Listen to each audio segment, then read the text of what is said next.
like to call to order the March 22nd, 2023 meeting of the Building Safety Code Board of Appeals. Vivian, could you call roll, please?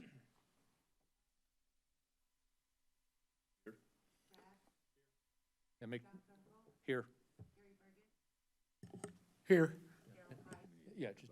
Just make sure you hit your button when your turn. Great.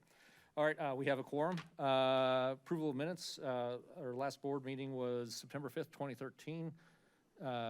Vivian distributed those minutes. Not sure actually about the appropriateness of anybody approving them that wasn't here, but nonetheless, we'll just go through the process if everyone's had a chance to review the minutes. If so, I'd ask for a motion to approve. I'll make that motion. Motion by Brad. Can I have a second, please? Second by David. All those in favor say aye. Aye. Aye. Opposed, same sign. Minutes are approved. Old business. Well, actually, we just did the minutes, so we don't need to do that. Any other old business, Vivian? Okay, good. New business. We're looking at the proposed adoption of the 2021 International Code Series. Nick, I'll turn it over to you.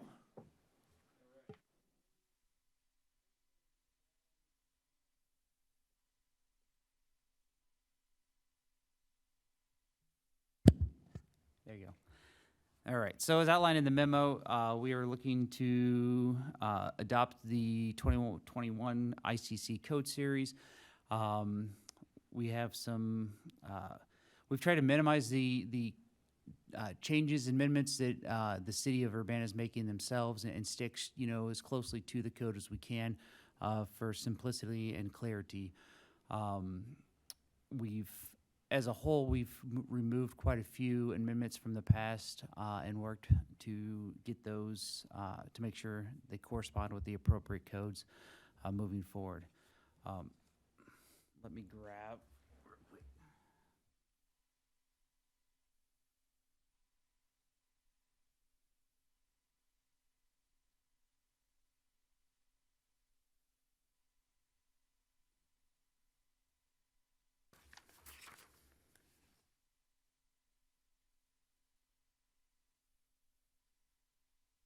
Okay, so starting with the residential code, basically some of the significant changes that we noted during them is the use of shipping containers, the increase in wind speed, requirement for garage doors, the ceiling height change. The emergency escape and rescue openings for existing buildings has been amended. The increase in vapor retarders under concrete slabs. The rating for garage doors, again, a different change here, or separate change rather. And then GFCI requirements in basements. And then appendixes that are looking to be adopted include radon control, patio covers, existing building and structures, vehicle gates, tiny houses, straw bale construction, solar-ready provisions, and 3D printed building construction. Several of those we're looking at just, we don't necessarily know that we have a need to adopt those, but we're looking to adopt those just because, to try to be relevant with, and have access to the codes that, should they come up.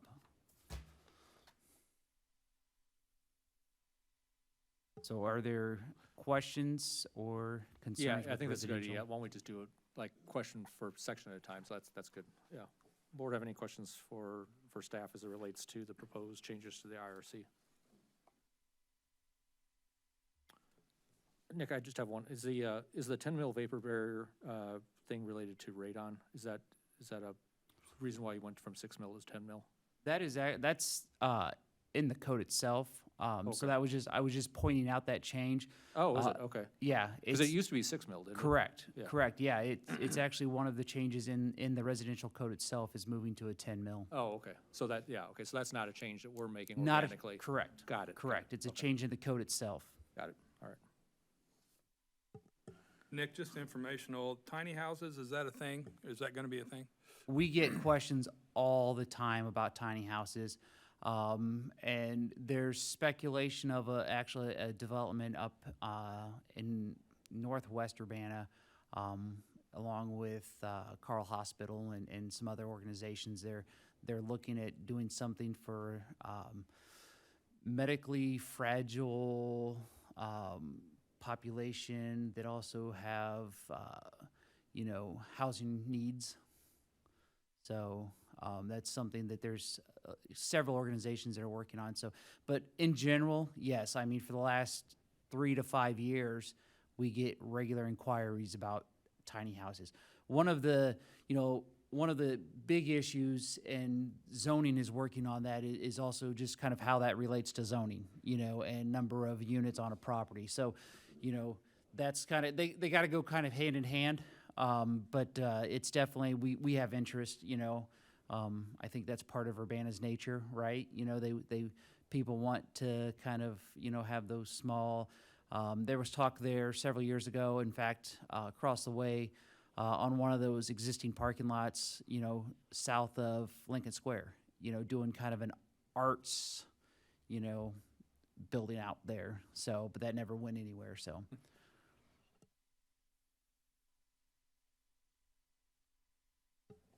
And this is not really part of the purview of the approval process, but just more from my understanding. Is there a process by which home builders in the community will be notified about these changes so that they can begin to be thinking about it as it relates to work that they have upcoming? I mean, how do we sort of advertise this beyond just the website or anything of that nature? Correct. Once, basically, the timeline that I have currently outlined, if, everything gets approved tonight, then it'll be on display 30 days in the city clerk's office, after which time it'll be taken to council for approval. Then there's another basically a 30-day waiting period that, where we have to, tell the state that we're switching over to the 2021 codes. So during that time, we will actually, I will send an email to all of the contractors that we have, and basically, beyond public announcements, but send that, email correspondence as well, that, that it's been adopted and this is a prospective change. And then basically, my plan is to follow similar to what the state did with the 2018 adoption of, the accessibility code. And basically, you're going to have a grace period, for projects that, people, get submitted or, are in the middle of, there's going to be a little bit of period there where we say, okay, we'll still accept this, but after, X date, we'll no longer accept it. And then after X date, if the project's not done, then you'll have to make the modifications as well if needed. Yeah, I appreciate that. That'll be helpful. Thank you. Any other questions for staff related to the IRC changes? So the communication will also go to the professionals? The communication will also go to the design professionals also? Correct. As well as contractors? Yeah, well, I'll make as much effort as I can to contact everybody. Like I said, Okay. In general, anybody that's submitted stuff, in our online portal in the last several years, we have an email address for. We'll probably send out some formal, written, information as well. Because again, I know not everybody's going to have access to it. So we'll obviously do our best to make sure that everybody is aware of it, once it's approved. And I'll provide those timelines at that time. Once I have a hard date of, when it goes to council and when it gets approved, and like I said, when I'm able to send it off to the state, and that sort of thing. Once I have all those dates and outlined, then we'll be able to kind of formalize a time frame.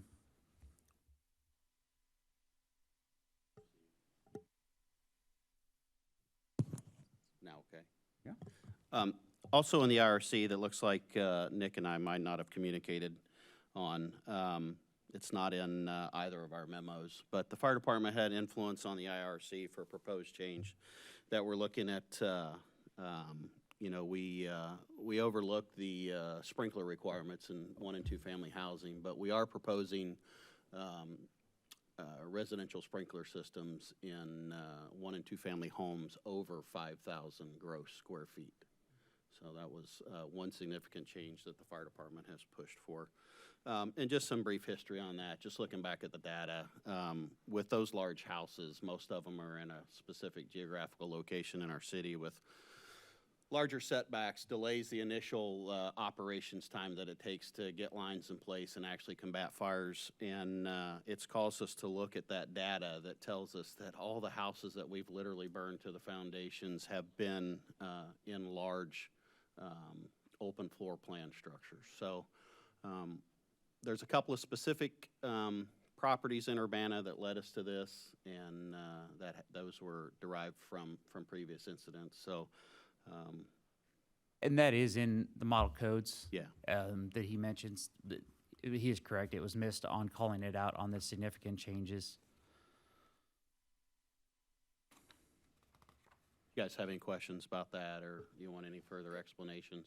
Yeah, how does the code approach So the code, qualifying square feet in terms of, so does it include basements, does it include garage? does it So, include- so we listed gross square footage, and that's a great question, Scott, and we can probably get an exact definition, or maybe we need to define that Yeah, 'cause in the I- changes. But my interpretation, when we talked about this, was gross square footage, including basements, first floor, second floor, garage spaces, accessory structures that are attached to the building without any type of fire separations. so it would not necessarily though include garages because the 21 code requires it to have self-closing fire-rated door. Okay. So, I mean, that would be my interpretation of that.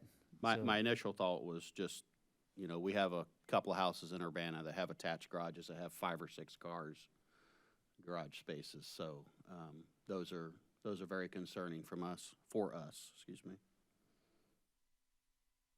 So that is on bottom of 13, page 13. It's R 313.2. Okay.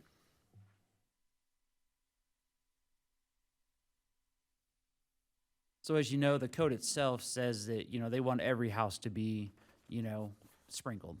So, and in the past, we've totally, taken that out, and that's where we put in the amendment, to take it out except for over 5,000 square feet.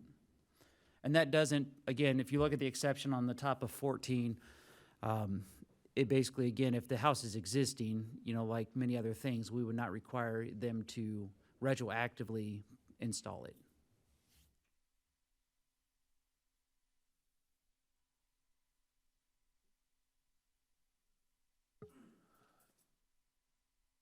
And I think just procedurally, correct me if I'm wrong, but I think the intent tonight is that we'll not try to approve or pass along recommendations on each section individually, but we're gonna do it in total for the entire package. So we're not gonna have a vote or anything like that on each section. We're just gonna kind of go through all the sections, Correct. just so the board's clear. Correct, yeah, I would agree, and I would also say that, if there are things that we want to, amend, again, and I didn't necessarily speak at this at the beginning, basically, at the end of tonight, there'll be 3 options, to accept and forward to council as is, to amend, accept and forward to council with amendments, or to basically, not accept it, and then obviously, go back to the drawing board on specific items. So if there's specific things that we want to discuss or specific things we want to amend, then obviously, I would also ask that we just do that as we go through it, so that, we're at the end of the night, we're not trying to go back and say, what did we talk about the residential code? So, Makes sense, thank you. All right, any other questions or comments related to the residential code before we move on to the next section? All right, well, let's move on then. all right. So we will move on to the building code.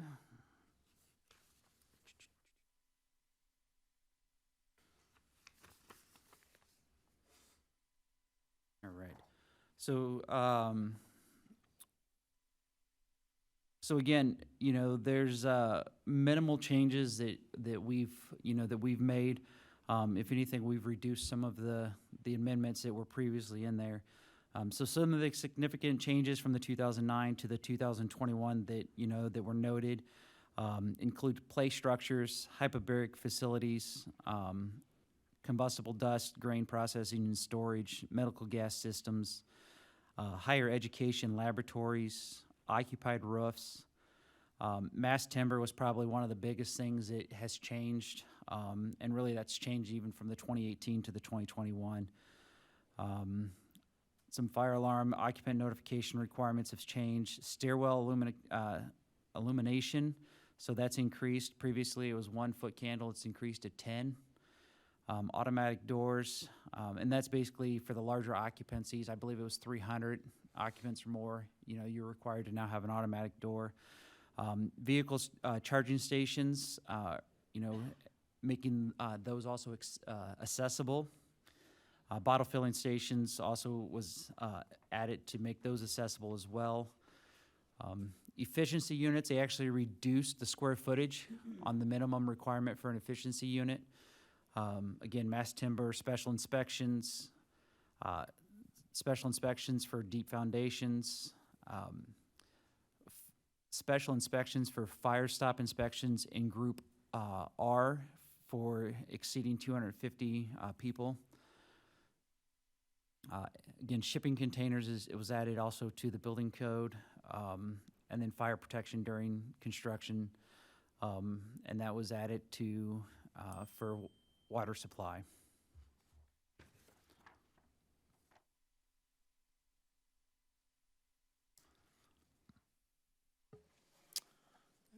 Questions from the board related to the IBC adoption and changes?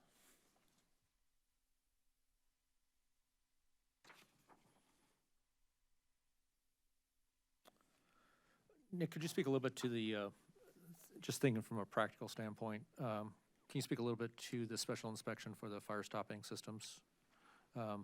Is that driven by just the time that's involved from an inspector's standpoint in trying to like evaluate all these? And, you know, because I know that gets pretty complicated and there tends to be a lot of fire stop penetration details on residential buildings. Is that driving that, or what's the impetus for that? I think, again, you know, this is an actual code change. This isn't individual to us.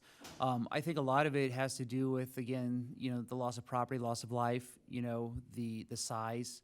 I think you're correct. And basically, you know, and just, I think it's also the quality of the inspection, right? You know, when you have the special inspectors come in there, you know, that's what they do day in and day out versus, you know, your traditional building inspector or such that, you know, they're going to come in for that sole purpose. They're going to spend the time. They're going to look at all the different, you know, connections within the building itself. So again, I think it's just to ensure and to prevent, you know, the large loss of life or property. Do you have any feel for what the availability of that kind of inspection service is in our community? You know, I'm thinking in terms of, we've used special inspections in the past for structural issues and things of that nature. And frequently we've had to get somebody from the Chicago area to do that because there's just not a lot of local availability for that service or the expertise or the willingness to do that.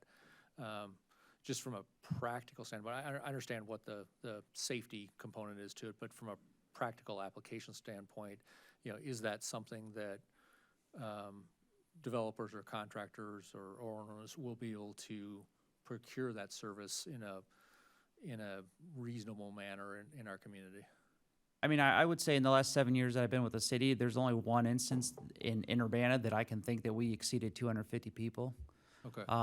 In one project, you know, and that would be the Gather, you know, up on the corner of Lincoln and University. You know, we don't have the high rises that we see across Wright Street, so I don't know that, you know, I mean, I understand where you're coming from, and obviously if we have a big building that could potentially put a strain on it, but I don't know that for us it's a concern because, you know, for us to go more than 4 stories and have a building of any substantial size like that is going to be pretty rare. Okay, thank you.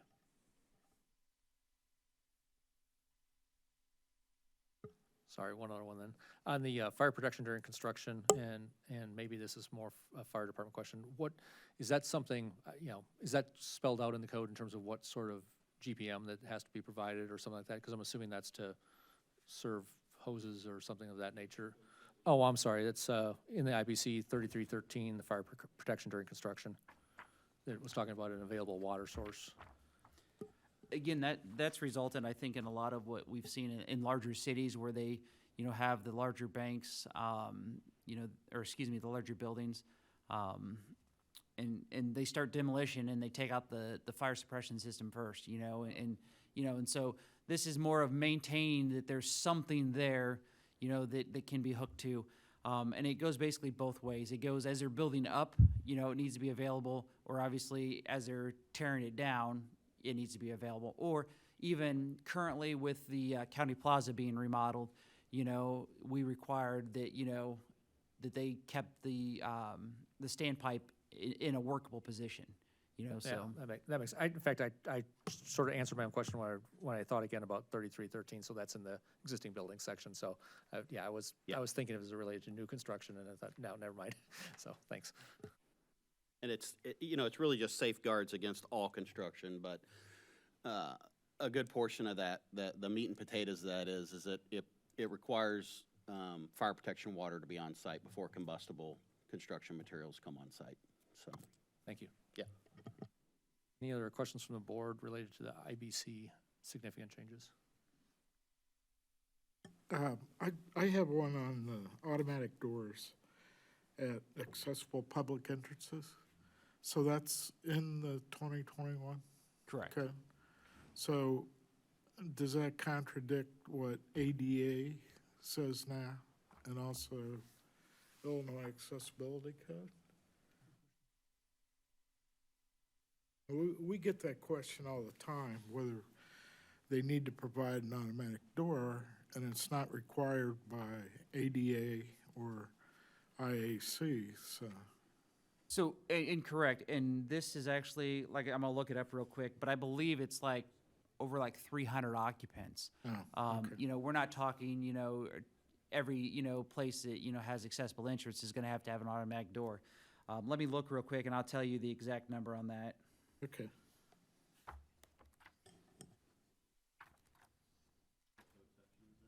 Uh, 1105.1.1.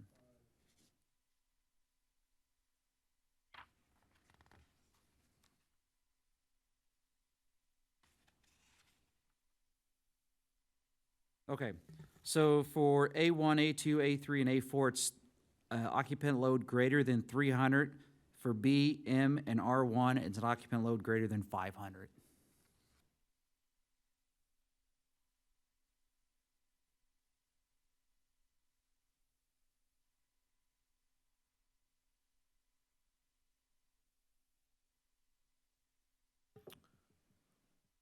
Would the same rules apply in that situation for a renovation to an existing building that exceeds those occupant loads?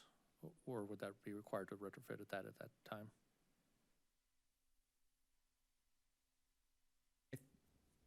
I mean, I think it's gonna depend if it's a change of use or not. Yeah, but I'm saying Yeah. it's staying with the same use. If they're staying with the same use and they're not touching it, then I don't think they would have to bring that up.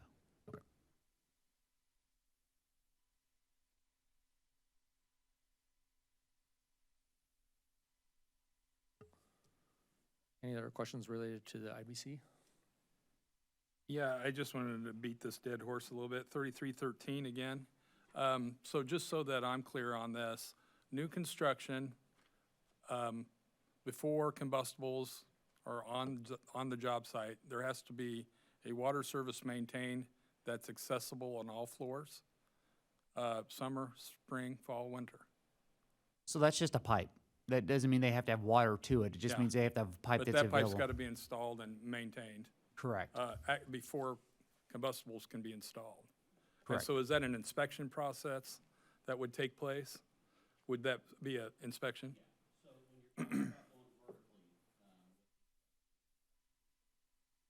Mm-hmm.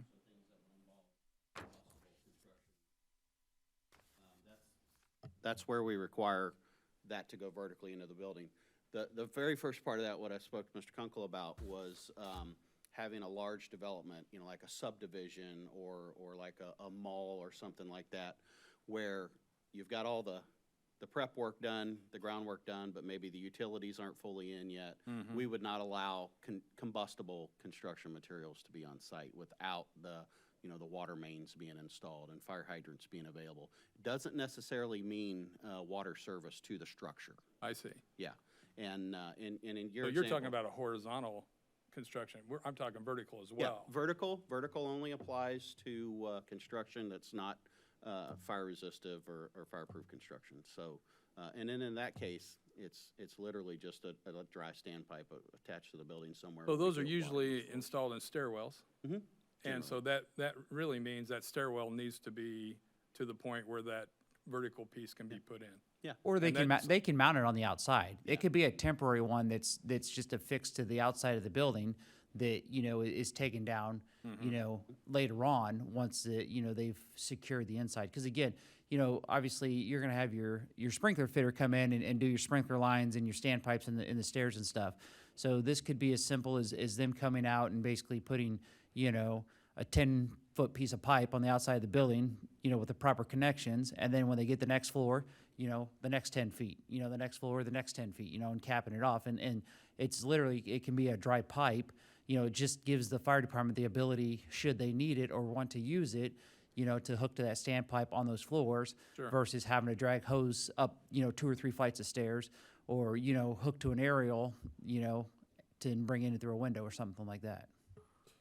So, I mean, I think, although I'm kind of hearing something here that doesn't, maybe I'm misunderstanding a little bit, but to some extent, to have the, even if it's a dry pipe, to have that pipe there, you have to have that structure to attach it to, and if that structure is combustible, you got a bit of a chicken and an egg thing going on here. I can't have the combustibles on site until I have the pipe, but I can't put the pipe up until I have the combustibles. Correct. So to have them on site, basically, you would have to have water service at the hydrant, right? Okay. You know, so an example, and this, I think there was some, again, maybe some confusion. So for example, we had a subdivision that was being built out, right? You know, the, like, kind of like you said, the chicken and the egg, right? You know, the contractor, you know, decides that he's ready to start building. Well, he's not gotten any water service out there. You know, the closest hydrant is 1,000 feet away, you know, and so we told him, hey, before you do any work, you need to get water service there, because again, if you're building a house and it catches fire, you know, because somebody's smoking, we have no way to put it out.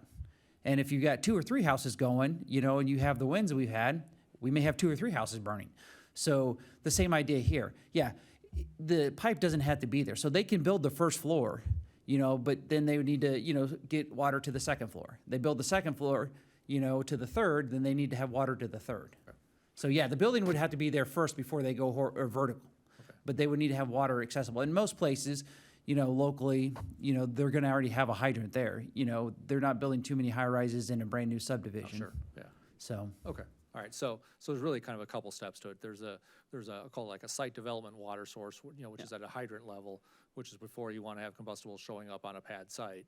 But then you're saying that it's okay to start the combustible construction without, I'll call it a dry standpipe for lack of a better term. Right. And- You're allowed to start that combustible construction, and you don't have to have that dry pipe there until the structure's far enough along that there's actually something to mount it to. correct. And if it's a 2-story building, we're probably not gonna come in there and require it to be done anyways, because generally, they're gonna go up from the first floor to the second floor with a hose. They're not gonna go to the second floor to hook to a hose. So really, it just needs to be at the floor below, you know, that's being worked on. Okay, 30 feet, Scott. Any combustible construction over 30 feet. 30 feet's what would triggers it. Okay, require all right, that's the- helpful. The All right, thank you. temporary standpipe. Right. Yeah. But yes, you were correct. We're talking about 2 different scenarios within this code section, within chapter 33. So it's site, so i.e. water mains, and then going vertically with a building, we would require additional means, so, but. All right, great, thank you. Yeah. Any other questions on the IBC? All right, seeing none, let's move on to the next one. Mike, you wanna do the fire? All right, we'll do the fire code. Thank you guys for giving us the opportunity to present these. Looks like I get the award for being most detailed on my memo, so I need a little acknowledgement on that, please. No, just kidding. So, as you know, chapters 9 and 10 in the fire code mirror the building code, so they're word for word, just cut and paste. So not a lot of changes there. As Nick mentioned, we've really spent a lot of time recently looking at our past amendments and how they fit into the new codes. And what we determined was most of our amendments were really proactive in their day when we were under the old BOCA codes. And we since kind of dropped to the back on that. So our goal was to eliminate as many amendments as we could, because the international codes do a really good job of addressing what our predecessors' concerns were. So, so some of the stuff, I do have a couple of changes within, like the fire protection stuff, which would mirror the building code and fire code. Just know that any chapters within 9 and 10 where there's amendments will be mirrored in both codes on the final product. So, just going over, in our fire code, we do like to include some of the appendices. In addition to the appendices that we already adopt in our current codes, we're adding G, Appendix G, which is cryogenic fluids. We have a lot of facilities in Urbana that deal with cryogenic fluids, and basically what this does is it just gives the code official and the designer a little more reference of specifics. So it's just there to help us if we need it. Not a big factor for anything. So hazardous materials management plans, that's Appendix H. We did spend a lot of time on this over the last 3 years of being better about documenting our hazardous materials facilities.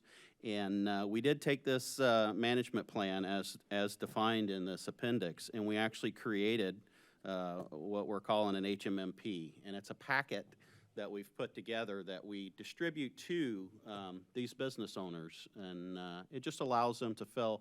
It's a fillable form, basically. It's a PDF. We can email it. They can fill it in, little or no time or effort, and then it can also qualify as their Tier 2 reporting for other things down the road. So. Appendix I, fire protection systems for non-compliant systems. This appendix is just basically intended to provide the fire code official with a list of conditions that are readily identifiable. Really, it's things that inspectors would be looking at to begin with, but this just kind of lays out some of the commonalities we see. So, and then indoor trade shows and exhibits, which is Appendix N. Again, just better defines trade shows. As you know, Lincoln Square Mall, we get a lot of uses of the corridor spaces in there, and the codes do a fairly decent job of addressing what can and can't go on in there. But as you guys know, if you've done any research on codes are written because we allowed things to happen in the past. This just helps us better identify what can be done, mainly in terms of combustibility of the products that are being in these corridors or open large gathering spaces. One of the big ones for us is additive printing. So 3D printing, a couple of years ago, no one knew what that is. Now everyone has them, and we've got a business in Urbana right now that is doing 3D printing, and we've actually had to resort to using the 21 codes because they're the only ones that address this.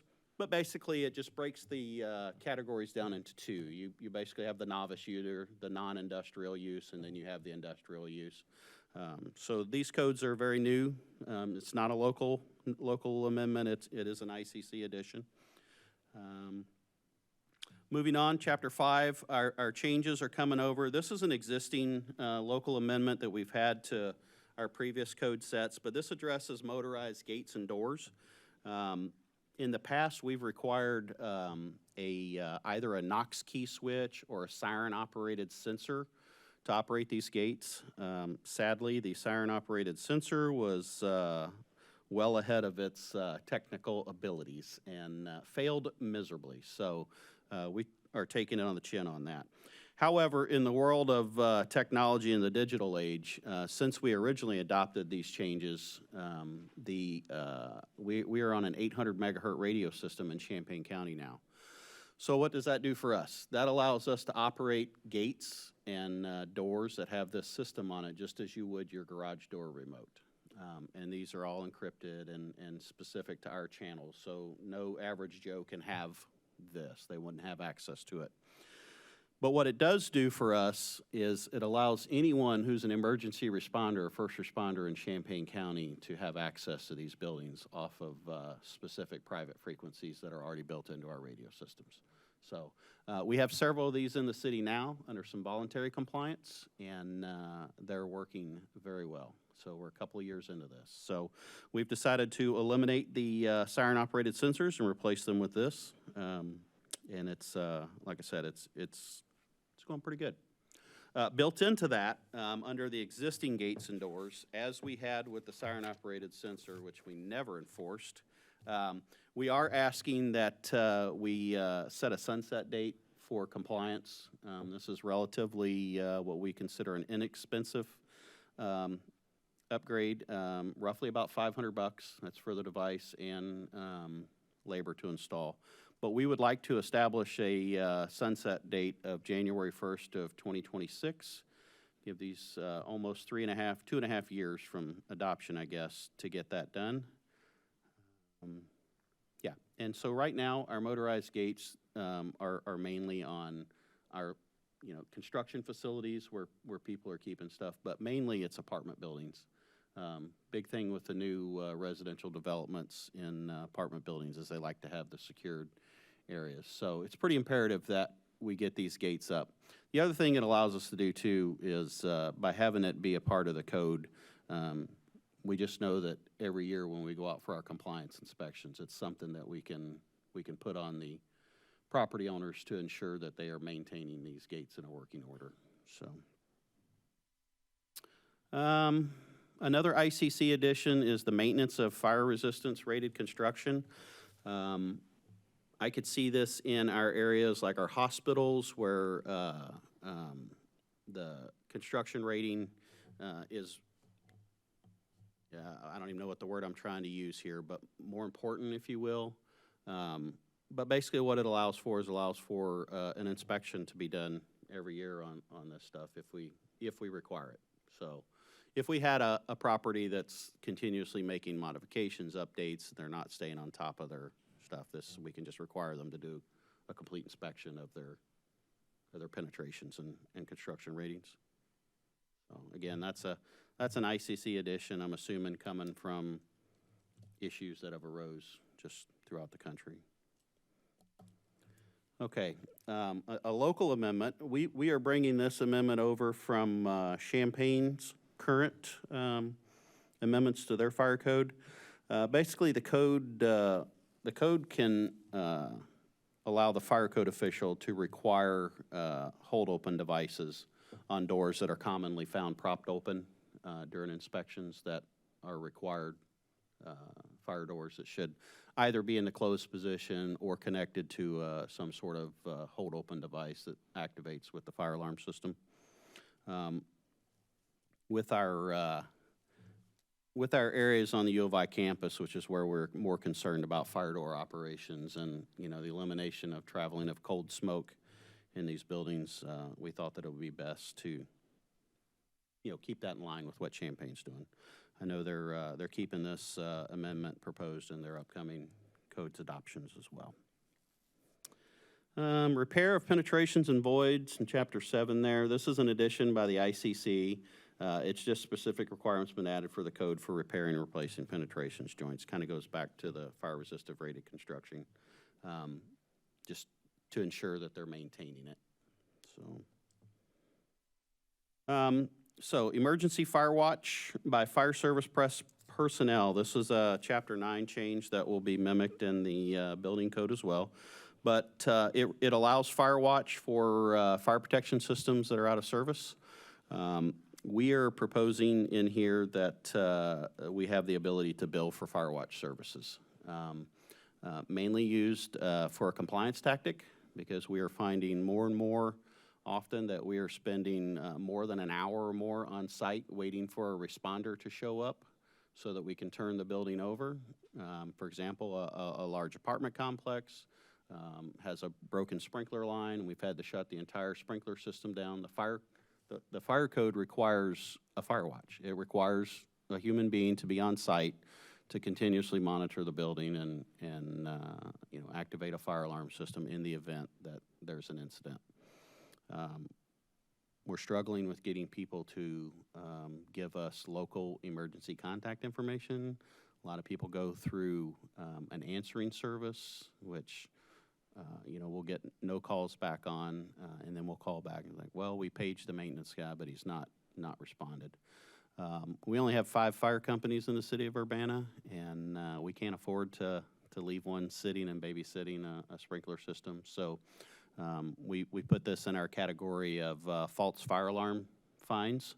Not something that we're looking to make money on, but definitely looking at something to give us some means to enforce a rapid response on the response of the building owners or managers. 13R. Okay, so this is an ICC change. So podium construction, that's been pretty popular in our area recently. This is modifying what's allowed to be used with a 13R sprinkler system in residential occupancies, especially those built on a podium. Basically, you can't build more than, you can't be above 30 feet on combustible construction, even with podium. Combustible construction was limited to 4 stories, but if you build the first story at a type 1 fire resistive, you could add 4 more stories of wood frame, 4 or 5 stories of wood frame. They've clarified that to say, no, that was never the intent of the code. So, if you still want to build podium construction, you still are maxed out at your overall height on the total reach of that. So, a big change for us. I've spoke with the guys over at Champaign as well. Minimum design pressures on manual wet standpipe systems. Those are a disaster for us.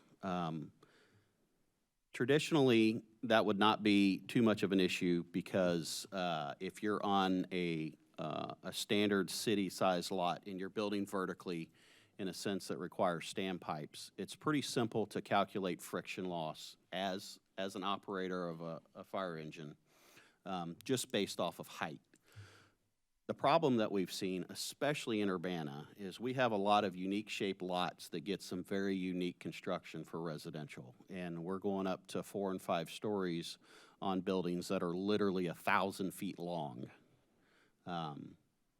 In our rapid hydraulics at the fire department, we can only calculate hydraulics going vertically. We can't calculate hydraulics from the system going horizontally. So in a sense, we've got 1,000-foot long high-rise laying on its side. So we're still pumping water from one end of the building to the other. Recently, this has come into effect from a couple of large developments on the University Avenue corridor, where actually the hydraulics that were calculated in the design of the sprinkler system were just 1, 2, or 3 PSI off of what would require a fire pump in a building. Development is changing. In Urbana, we seem to be going up on everything, especially with residential. So you have all this increased demand on the water system. So our concerns are, it may meet today, but 10 years from now, when you've got 6 buildings that are 400, 500, 600 bedroom units with the increase in water demand and stuff. So we have a two-sided thing there that we're really pushing and asking for some support on this change is to require any building that requires a Class 1 or Class 3 standpipe system to be hydraulically designed and have 100 PSI at the most remote location.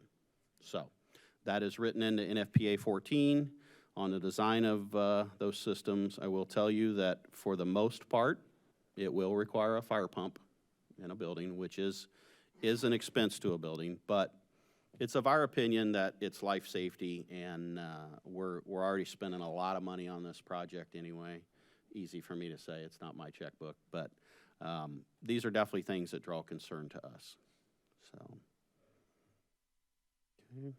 The other thing is protective covers. The code allows the fire code official to require protective covers over pull stations in certain instances, especially like malicious pools, like on the U of I campus. We get a ton of false fire alarms there. University has gone through and installed these covers on these pull stations and have virtually eliminated malicious pools within university buildings. These are very inexpensive devices that just take a AA battery, and when you pull the lid off of this thing, it immediately puts out like 150 decibel screech. And so it deters the person from actually reaching in and pulling the pull station. So the city of Champaign, this is one of their amendments. They just require it on all R1, R2 projects. So we thought we'd carry that over instead of just giving it a holistic look from the code official down the road. We're just going to require it during construction. Okay. Another change brought in by the International Code Council is a change to fire alarm systems in R1 hotels and motels. Nick and I have talked about this. To the best of our knowledge, this will not affect us because we don't have this scenario that we know of. But basically, it's requiring hotels and motels that are more than 20 units that are non-sprinkled to retrofit and install a manual fire alarm system. With that, not knowing for sure whether or not we have any of these in our community, we did put a sunset clause on that of January 1st of 2028. So that'd be about a 4.5, 5-year allowance. So, okay, another local code is fire alarm maintenance and repair. This brings clarity. It allows the fire code official the right to require a fire alarm system that's in disrepair to be upgraded to the current code. We have come across a few situations, actually several situations in the past years where we've had fire alarm systems that were installed in buildings 20, 30, 40 years ago that the companies no longer manufacture pieces and parts. And we've found these systems in various states of disrepair, bypassing critical functions of them. So in this setting, it allows us to basically say, you know what, this system's just not good enough anymore, you need to replace it. Or we make them buy the interfaces that make them, you know, in working condition based off of their original design. Our intent is not to require them to replace every fire alarm system and bring it up to current code. Our intent is to make sure that all the devices that are currently installed work appropriately, even if that means requiring them to bring that particular portion up to code. So it's a bit of a clarification. It was kind of a gray area in the code, so we wanted to further define that. So that leads us into the next part, fire alarm monitoring. This has been a problem in the city of Urbana. This was probably my #1 ask for you guys to consider in our codes for this year. But when multifamily housing really started developing post-World War II era in our city, and mainly in the 50s and 60s, there were a lot of apartment buildings that were getting fire alarm systems put in, but they are what we refer to as a local system only, meaning it just alerts within that building, and many times not even within the living units, just in the common spaces. And most of these are attached to just manual pull stations by the front doors, and or maybe one smoke detection systems in like a stairwell or something. We have had fires recently where the fires burned for a while because people in this technological world that we live in just assume when the fire alarm goes off that it's calling the fire department, and in fact it is not.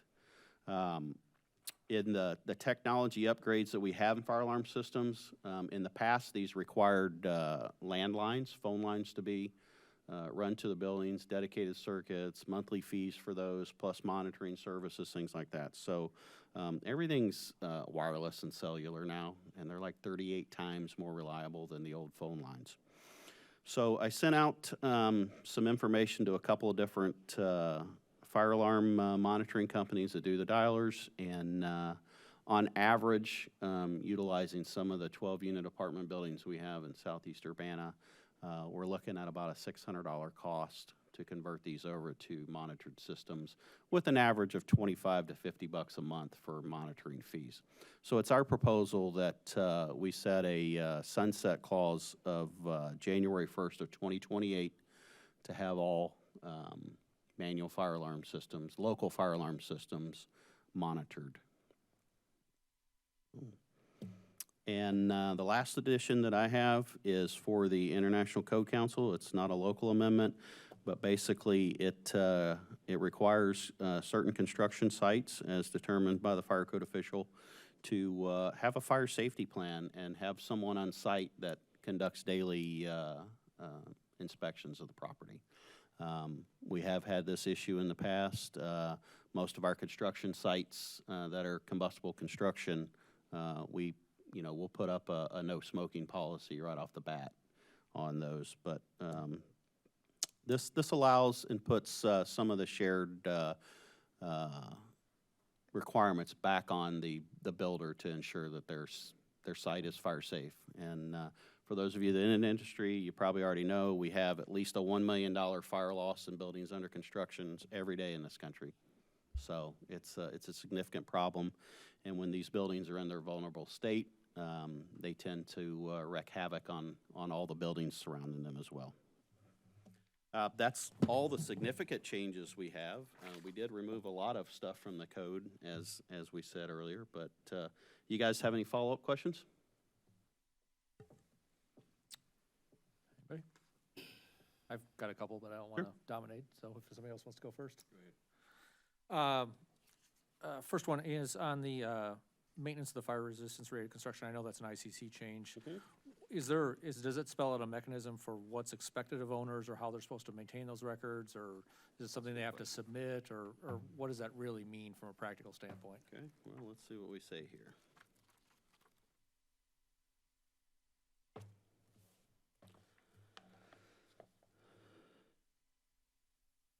I know it's unlikely, mass timber is not that common, but I'm just kind of Right. curious.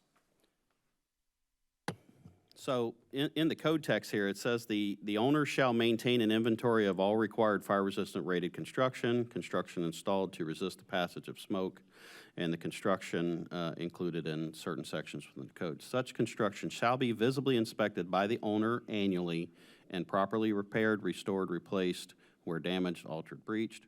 Records of inspections and repairs shall be maintained. That's all it says. Okay. So, sounds like that might be one of those things that's like, hey, we've been seeing this, you got your records on this, oh, you're not doing records? Well, let me explain to you, this is why the code wants you to do this, so. Yeah. Would you like us to add or remove something in that? No, that was just more out Okay. of curiosity. Yeah. The bigger one I had was on the fire doors propped open. Yeah. I guess I always get kind of a little worried about things like certain situations or like when it's very discretionary, kind of what triggers that. Is it one time? Is it, 3 times in a year? Is it, what kind of triggers that? And then, generally I think in those cases, if they're fire doors, they're gonna, by code, gonna have a door closer anyway. So that, that's already gonna be there. But where I'd be particularly worried about is the requirement for a door hold open device if that door also serves other functions beyond a fire door for like temperature control, for example, or something of that nature, where now you're requiring a door to be left open 24/7 when it now creates a freeze situation for something else. Sure, fair questions. I can tell you that, not all fire doors are held open by hold open devices.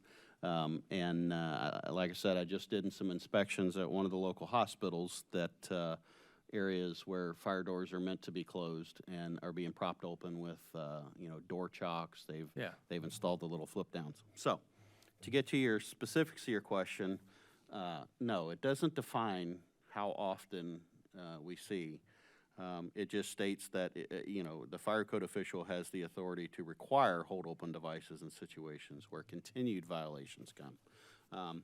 Didn't think about this much on the lines of reading into it as we're looking at here. This is just a cut and paste from Champaign's current amendments that we thought would be, good to keep in line with them since, most, for example, apartment building owners, I mean, my goodness, yourself, they have properties on both sides of Wright Street. Oh, I get it. No, Are going by 2 different sets of codes, so No. we're doing our best to be good stewards and, provide some good customer service here by staying in line, but, yeah.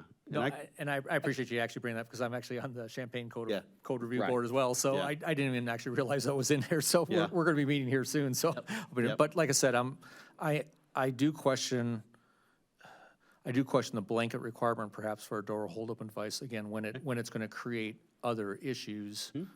So like you have a you have an otherwise exposed water line and it's supposed to be in a temperature controlled area and that fire door is part of that temperature control. Yep. You've now created a situation where the owner doesn't have any way to protect that water supply line, for example, or other things that, other materials that were never designed to be exposed to extreme temperatures Sure. or weathering or things of that nature, where, now rain can blow in or snow or things of that nature.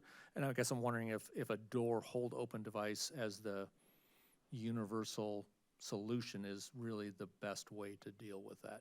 Okay, yeah, fair enough.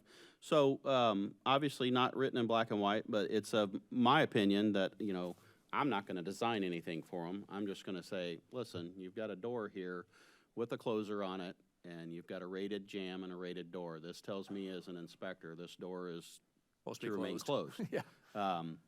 All I can do is cite that. It's up to the, the property owners or management to have a rebuttal to that or ensure that that door is continuously closed. So if we got to the point where we're requiring hold open devices, I would hope that we'd have some sort of design professional involved in at that point. We've all seen, I know I've seen doors that were rated that, they paid extra for a rating sticker on a door that they didn't need to be because it was not truly a fire door.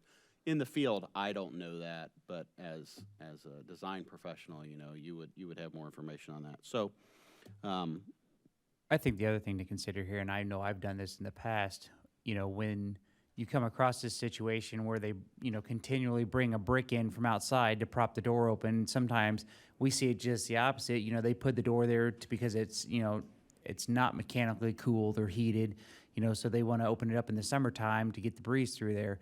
I've required in the past to put signage on the doors, fire door, keep closed. I think that's kind of a step one, right? We get, again, this is kind of giving you the option to require it, but it's not necessarily saying it has to be done. So again, I think it's just like dealing with your kids, right? It's like, hey, don't do this. Hey, we told you not to do this. Maybe put some kind of sticker on the door that says, hey, this, to remind the people that live there or work there. And then obviously as a last resort, then it's basically, okay, well, it's a continual issue, then we need to go kind of that next step. and there's always, Scott, there's always that opportunity for them to appeal that before you guys. And then, we can plead our cases. But yeah, if this is just something where, I only had one inspection report and I went back the following year, same problem, I'm probably just being excessive. But like Nick says, I can give you a dozen properties right now where I know for a fact the stairwell doors are propped open right now in residential occupancy. So, Yeah, and I put it on the landlord hat. I get that because it's, we deal with it all our time and our guys Sure, spend a lot sure. of time closing doors. oh, absolutely, yeah. But yeah, like I said, I'm concerned about that requirement in a vacuum without some acknowledgement of the other issues that can create that theoretically could be, equivalent life safety issues even. You could be creating stairs that are slippery now because snow and water are blowing into them or things of that nature that the door, like I said, it's a door that's supposed to be a fire door, it is a fire door, but it's more than just a fire door, it also serves as a weather barrier or temperature control. Yep. And if we lose that function as part of the hold open, that we solve one problem but create other problems. Okay. We can add some language in there that we can require a design professional to provide guidance to them on that. If we got to the point where we felt like, Yeah, I guess, I'd just So, like it, just if there was yeah. something that just said that, there wasn't such a black and white that, thou shalt do this and yeah, there's no, there's that others. makes perfect sense, Scott, and Yeah. you're right. There are many other factors that would go into. Yeah. Okay. If a door's supposed to be shut, it's supposed to be shut for a reason, so. Okay, All right, and then the only other question I had is on the 901-751, when you guys get stuck waiting for the non-existent maintenance staff to arrive, is the code gonna sort of specify a specific duration, like, is it half an hour, is it an hour, is it 2 hours? What is the response time? Because I think just having an understanding on that would also be helpful for property management, Sure. companies to understand what the expectation is, and then they can establish those expectations with their after-hours teams as well. that's a great question, and when we talked about this internally, we're thinking 30 minutes to an hour. sitting on site for an hour is not uncommon. But when we've not been able to get a hold of a responder to come out and it's been an hour, now we're like, okay, what do we do? We've got a fire company completely out of service monitoring this, we can't leave the site. So, initially, our thoughts was 30 minutes. If we're consistently waiting longer than 30 minutes, then we would send the letter out saying, hey, we waited 30 minutes, and no one showed up. This is what could happen. Again, education is how we always approach things. And I think it's one of the things, just as long as people understand what the rules are, Yes, then we can for do it. sure. And then just not to beat this to death here, but is that 30 minutes from when? 30 minutes from when you I talk would to say the 30 property minutes management for being company? contacted. I Okay, know, in buildings that have fire alarm systems, obviously you have emergency contact people that Yeah. the monitoring company gets a hold of. So- And So then- for the first time you make contact with some representative for the Yeah. building owner, the clock starts ticking from there. Yeah, sure. Okay.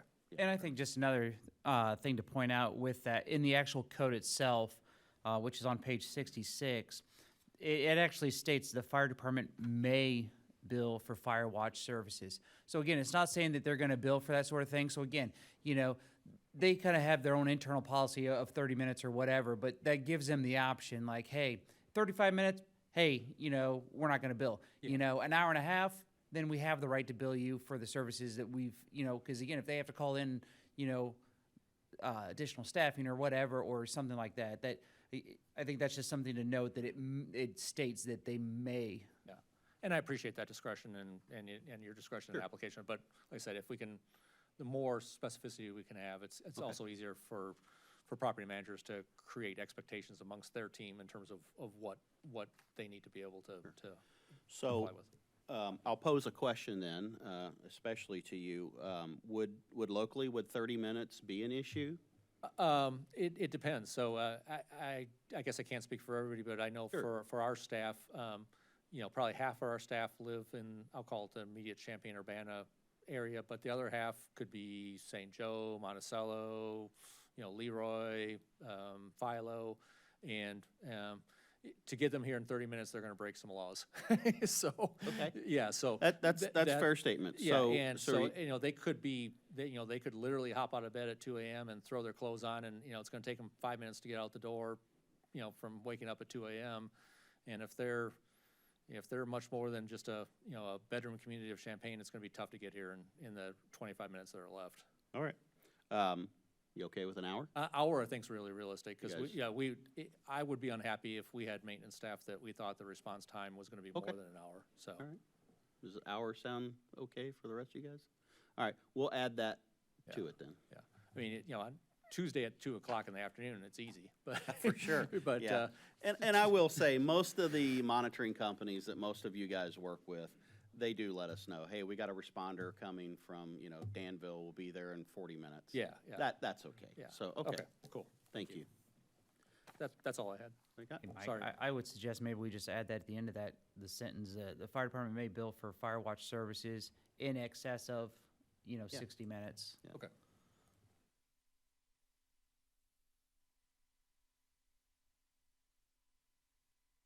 Sorry to nominate that, that's all I had. Thank you. I think you took care of them. Major issues. All right, any other questions on IFC? All right, let's move on to the next one. Okay, Mike's gonna be a hard act to follow. So, so as far as adopting ordinance amendments for me on the 2020 NEC, I have 0. The code pretty much covers any amendment we've ever had in the past. Oh. So, we do have one adopting ordinance change. I'm adding I would like to add a maintenance level electrical certification as part of our licensing program. It's just it's a much simpler test for average maintenance guy that wants to change his light fixtures and do basic electrical wiring at a maintenance capacity. It was not offered before. It kind of makes a lot of sense. I've had several people ask about that level of certification. So I looked into it, sounded like a good idea to me. So that's just proposed. Is that something that like they can achieve through Parkland or how? How that's done is you take a test through ICC, Okay, and I think it's a 50-question test, and it gives you it allows you to run a couple circuits in an apartment building. Anything bigger than that, you're going to want, master electrician to do it, but simple things. Okay, so what the NEC has added since 2008, in a nutshell, I kind of boiled it down to, on this memo, boiled it down to what I see all the time and what's going to be applicable to what we're doing in town. So the big ones are ground fault protection for personnel. It expands ground fault protection in kitchens to cover garbage disposals and dishwashers. That has been recommended by manufacturers for several years, and now it's adopted in the code. So pretty simple thing because manufacturers are requiring it on a lot of brands are recommending GFI protection for dishwashers and disposals. Let's see. Ground fault circuit interrupter protection includes voltages up to 250 volts rather than just 120 volts. So larger, say, kitchen equipment, things that plug in will now be covered, GFI protection. There has been some issues when a large piece of equipment shorts out, you have no ground fault protection. You can have personnel get shocked off of it just like you can 120 volt. So technology has finally caught up to where these devices function properly at the higher voltage. Let's see. The entire basement is now required to be GFI protected, so when the basement floods and you go down there, whether it's finished or not, you still need protection. Adds ground fault protection for indoor damp and wet locations, aka your mud room, places like that, laundry areas, where we have water present, damp location present, gives you additional personnel protection there. AFCI protection has been expanded into kitchen areas as well as general living areas. Bathrooms are still exempt because steam in bathrooms tend to nuisance trip AFCI protection, so it's not required in a bathroom. Arc fault protection is now required in guest room and guest suites and dormitories, so you will have the same AFCI protection in your hotel as you do at home.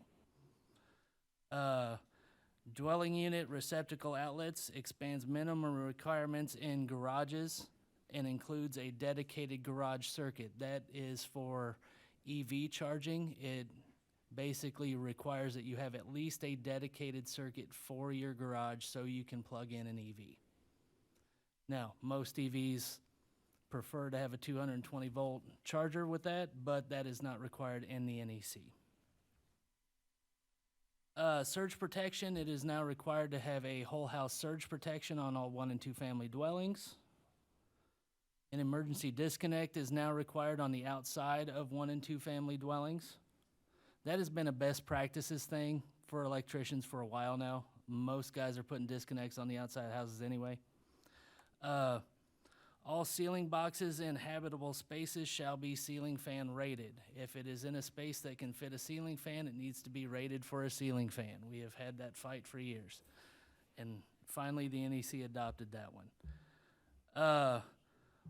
Replacement receptacle in existing homes is now required to be AFCI or GFCI protected where it is required by the current code. So if we're replacing receptacles in a home or we're adding circuitry, it has to be AFCI and GFCI protected if it's applicable. An emergency stop is required. If you have a generator or battery backup system, you have to have an emergency off button outside next to the service entrance disconnect. And solar photovoltaic system now requires rapid shutdown for solar installs. We've been unofficially requiring that because technology came out for requiring rapid shutdown on solar installation for residences nationwide. So I've been doing that inspection since I've been here, and it was not that technology did not exist when we adopted our last code in 2009. So, and that's all the significant changes for the NEC. Thank you. Any questions from the board for Jamie?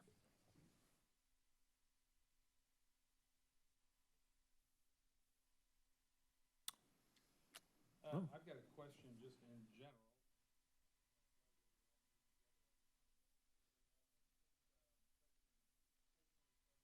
Gas is being revised. This is a medical / electrical question.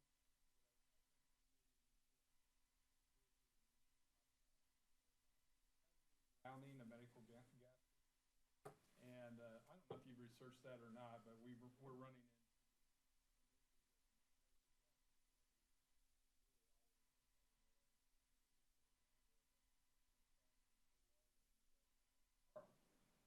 Which are,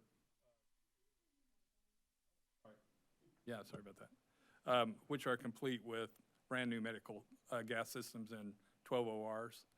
And there's some grounding considerations that I really believe needs to be addressed or taken care of, that I'm not so sure that the NFPA 99 addresses, but it could be that it's an electrical issue that might be gapping. So I think you're talking about the equal potential bonding that Yes. they do in the ORs at Carl. That is an optional thing in the NEC. That is Okay, I not didn't know that. required. Okay. Yeah, so Carl opts to do that that bonding. So everything metallic that is within reach of any medical staff or patients is to be bonded all together. Okay. So yeah, that's the option that they go with. It is That's not why I don't find it in the NFPA 99. correct, but it is in the NEC. I can find it for you if you'd like. No. But Is that something that you guys would inspect, or? I do inspect that. Do inspect it. Basically, the way the code reads is if you opt to do that, then you have to do it whole hog. You have to do everything. You can't just pick and choose what you want to bond, because you could create different potential issues with that. Okay, So if they opt it, we inspect the whole thing. If they opt out, we inspect nothing, essentially. perfect. That's a great clarity. Thank you. All right. Any other questions regarding the NEC? Thank you. Oh, thanks. My part was easy.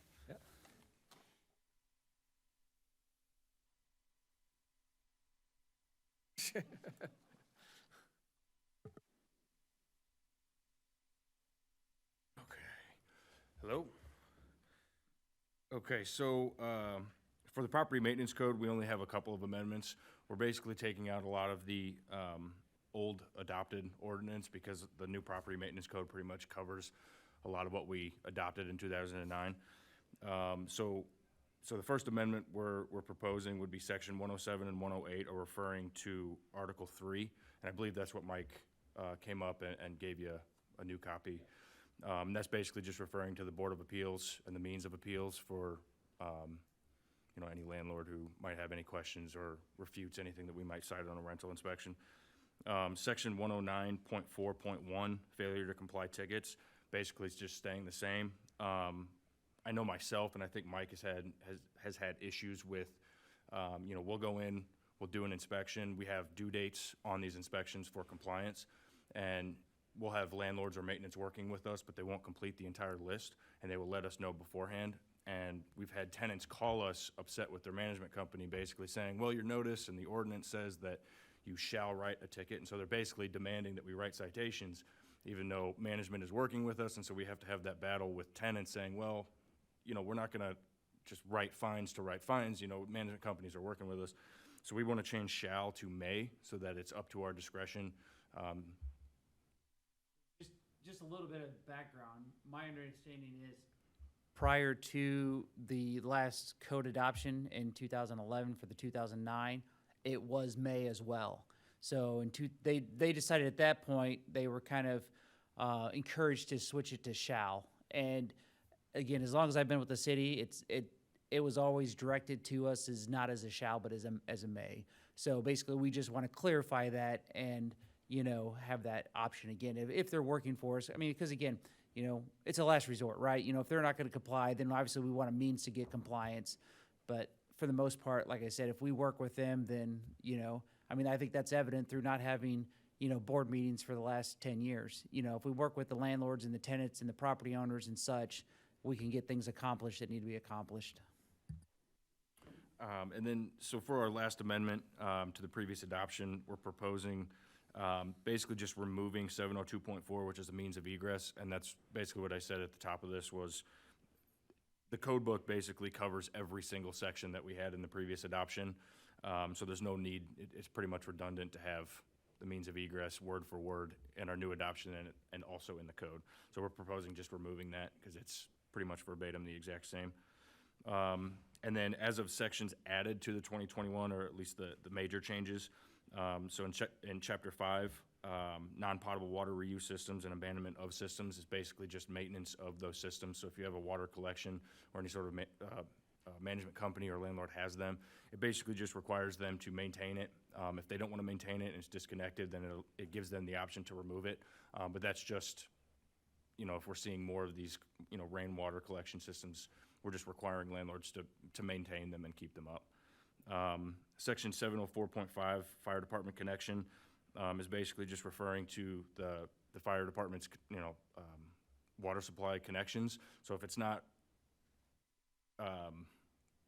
if it's not in direct, like, eyesight, then there has to be some sort of signage directing the fire department. So in the event of an emergency, there has to be some sort of signage pointing to the connection system, and it has to be maintained, so it can't be blocked by any sort of fences, bushes, stuff like that. And so then we can go on the management company and basically say, hey, you have to, you know, trim up these bushes, maintain this area, make sure that it's visible from the street in the event of an emergency.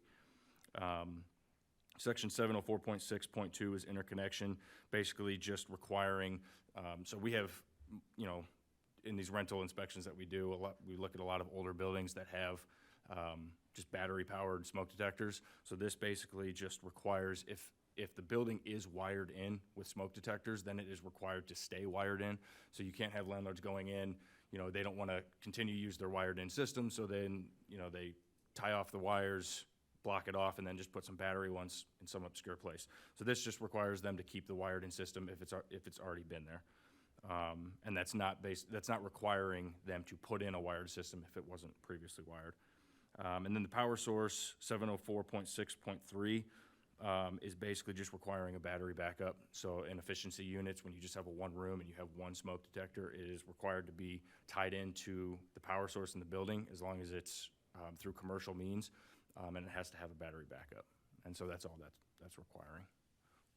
And so those are the major changes to the 2021. Are there any questions? Questions from the board regarding the property maintenance code?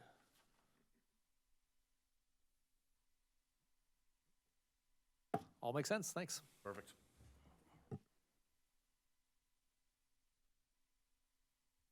So the, as noted at the bottom of the PM, there, we don't have any significant changes to the mobile home section. That's pretty much verbatim what was previously passed. Section 11, flood hazard areas, that actually is directed by the state of Illinois. And we were notified probably 6 to 9 months ago that, you know, our current guidance did not meet their guidance. Public Works is actually working on that. It's a plug-and-play template, you know, that they received from the state. You know, I believe EPA, I believe it's the EPA. Don't quote me on that. But anyhow, it's a plug-and-play, basically fill in the blanks, select yes or no type situation. So that's one of those I don't have. They will have it complete by next week when I, you know, depending on how things go tonight, you know, have on my timeline to submit it to the clerk's office. So either we can either adopt it as they write it, you know, I can send you guys copies of it, you know, to review. We could have another meeting next week if you feel that's necessary. But like I said, it's not something we're writing. It's something the state says, this is what it has to be. Basically fill in your name, fill in who they're gonna contact and that sort of thing. So, so like I said, that's just, again, you know, I ask that, you know, if you guys are good with it, we just accept it, you know, once, as it's completed. It'll be put on, you know, I'll send it to you once I have it. That way you can review it. And then it as well, it'll be put on display with the rest of the stuff in the clerk's office. I guess just informally polling the board. Does anybody have any problem with that? No, okay. So that is the section, all the section, the only section that we did not go over, is, well, I guess there's two. Article 2, the building official. Previously, the building official was actually, considered to be the community development director. Several years ago, this was actually made into a civil service position, in which I fill. So basically, just a few minor changes, clarifications in that section. And then the other one is with the combination of the two boards, the Property Maintenance Board of Review and the Building Safety Code Board of Appeals. Basically, we took those sections out of all the codes and put them in Article 3 now. And that way, they're all in one location, and all of the references in the respective codes now refer back to Article 3. That way, if there's changes that need to be made in the future, we only need to change it in one spot and not try to change it in 7 different codes.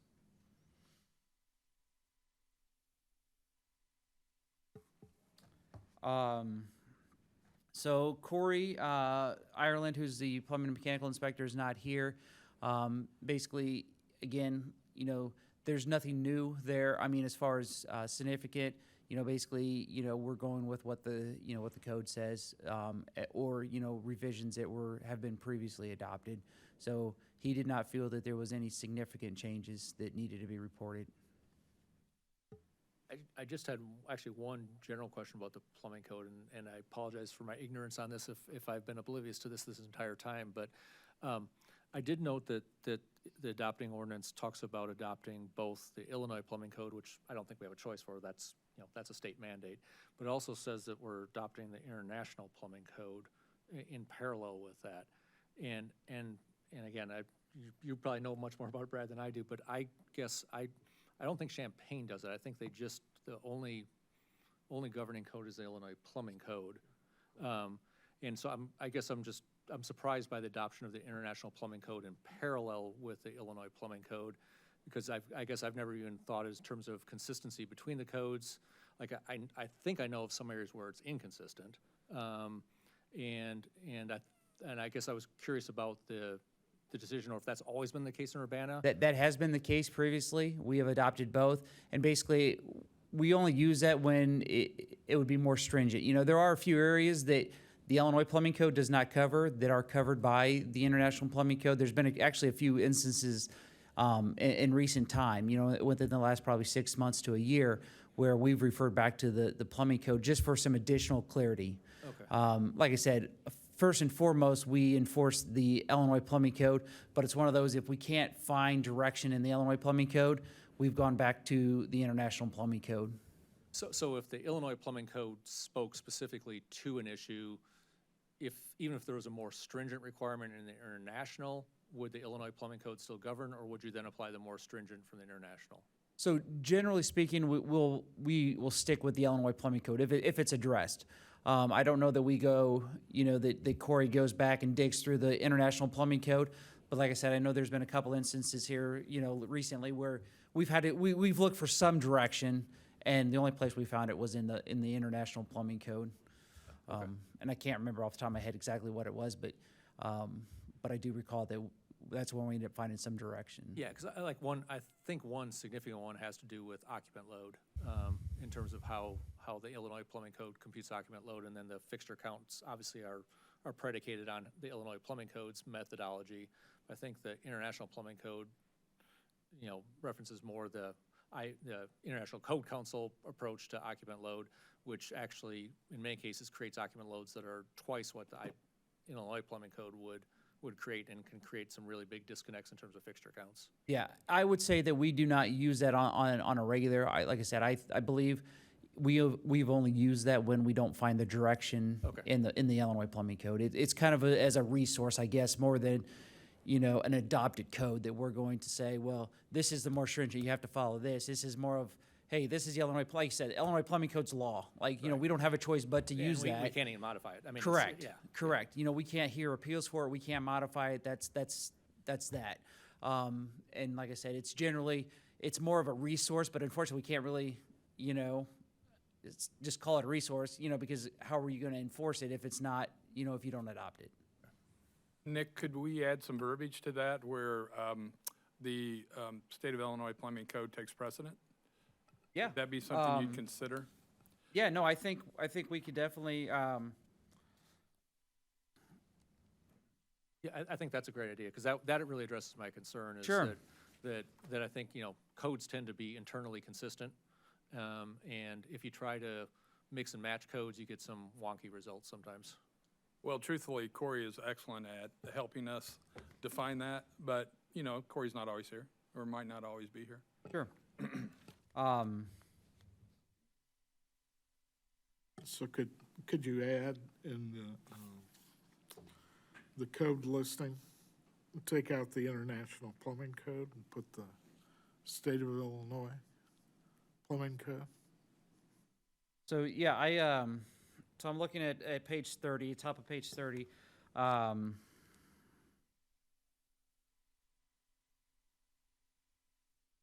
So how about, let me kind of think this through real quick, and then I'll give you a,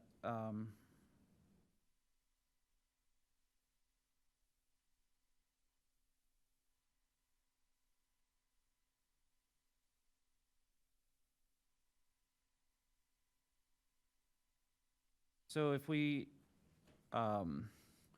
so the provisions of the current Illinois Plumbing Code, and the International Plumbing, or, let's see, the current Illinois Plumbing Code is adopted.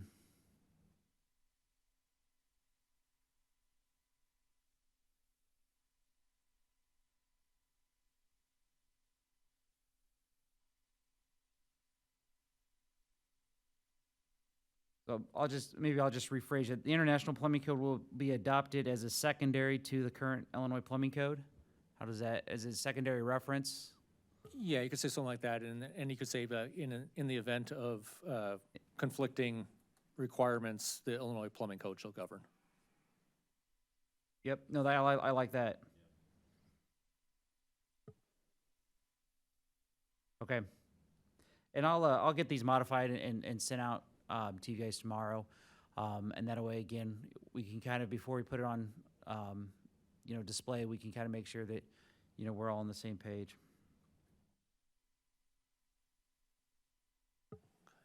Thank you. Yeah, honestly, I don't think I've ever looked at the International Plumbing Code. I've never cracked it open. Yeah. Well, like I said, I can only think of a couple times here recently, and like I said, that's honestly just because we could not find any direction in the Illinois Plumbing Code. So, and it was actually a question I believe that was asked of us, and we're like, we don't know what to tell you. So we ended up going to the international and actually found reference to that situation. So, and like I said, and also just past practice, you know. So it was adopted, you know, previously, so we just left it in there.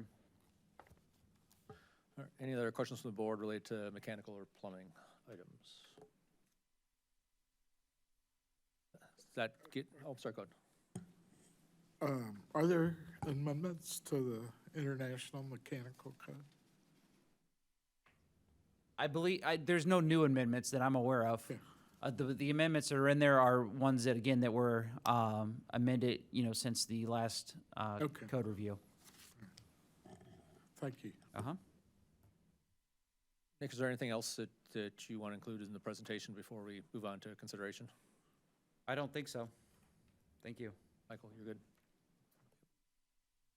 All right, I guess open to any general discussion or comments or thoughts from the board as it relates to this before we Yeah, move I'd on to a just motion? like to tell you guys thanks for your hard work. We've done nothing, but you've done everything, and we appreciate you.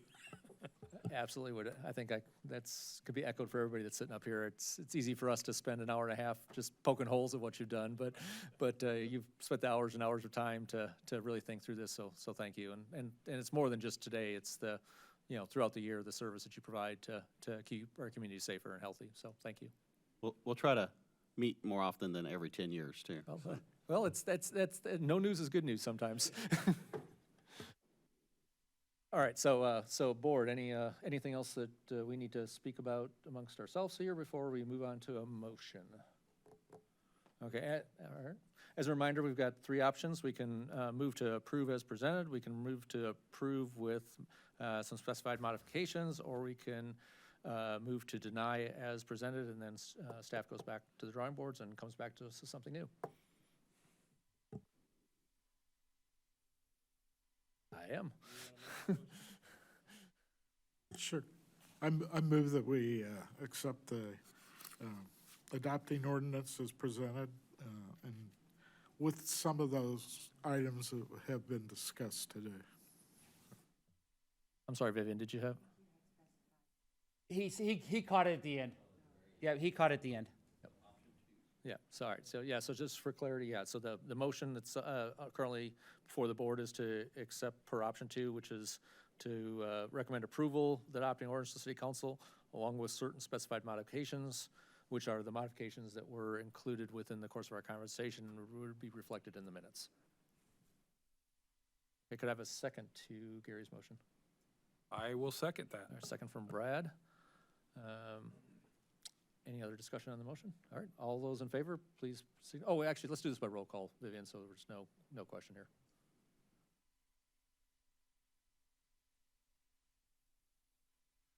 Yes, I vote yes. Yes. Yes. Motion is approved 4-0. And I think that's the end of that. So, again, thanks. All right, moving on. Open to public comment. Going once, twice, thrice. I will close public comment. Any other agenda items that needs to be brought before the board? Nope. All right. Okay, I motion for adjournment. I'll second. All right, and all those in favor? Aye. Aye, we stand adjourned.